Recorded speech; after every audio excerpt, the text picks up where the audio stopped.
Before President Obama leaves office, his administration is ending the wet foot, dry foot policy for Cuban immigrants. Under the federal policy, Cubans who reached U.S. soil have generally been allowed to stay, and those intercepted at sea have usually been sent back. Ending the policy means Cubans who arrive in the U.S. will no longer get the preferential treatment, and Cuba will start accepting Cubans deported from the U.S., something the country hasn't done in decades. CBS News Cuba Bureau Chief Portia Siegelbaum joins me now by phone from Havana. Portia, what more do we know about this policy reversal? Well, it's a major change, Elaine. It means Cubans arriving illegally in the United States will not be treated as privileged individuals immediately paroled into the U.S., given financial, housing, and health benefits. They'll be treated like any other migrant. So you will never again see thousands and thousands of Central American women with children fleeing drug violence and poverty in Central America being turned back, while Cubans are waltzing across the border and immediately being handed out benefits paid for by our tax dollars. Well, this is a pretty last-minute move for President Obama. Is this surprising at all?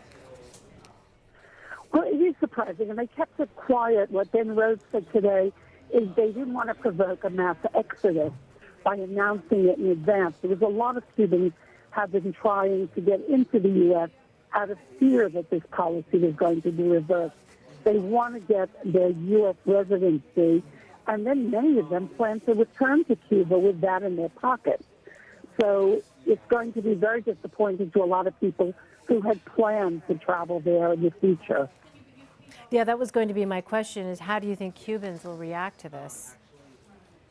Well, it's going to be a mixed reaction. The government has always said that the wet foot, dry foot policy encouraged people to undertake risky voyages either by sea or this terrible picture of all these people trying to walk across Central America, falling into the hands of human traffickers to get to the U.S.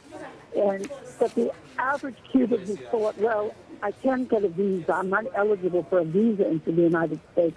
If I can only get to Mexico, I could walk across the border, have my residency, get a job, earn money, and come, bring it back to my family in Cuba.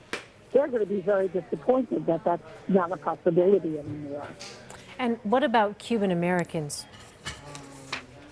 Well, it's going to be a mixed reaction. There's been a movement among the Cuban American community calling for an end to the Cuban Adjustment Act, which still exists, by the way, and it's the framework under which wet foot, dry foot existed. Saying that it was not fair, that a lot of these Cubans were just coming not for political reasons, but coming for economic reasons, and that they were taking money back to the island that was supporting the regime here.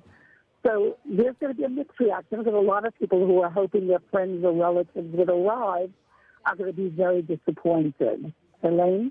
All right. Portia Siegelbaum in Havana for us. Portia, thank you. Thank you. Bye.